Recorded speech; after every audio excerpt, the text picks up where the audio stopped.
Artis peran Furry Setia Raharja atau lebih dikenal Mas Pur tukang ojek pengkolan, bercerai dengan Dwinda Ratna. Adapun kabar tersebut tersiar melalui Instagram yang dibagikan Mas Pur.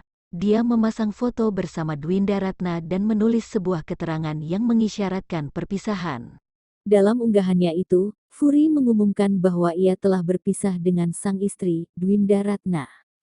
Furry Setia mengunggah foto bernuansa hitam putih yang menampilkan kebersamaannya dengan Dwinda Ratna.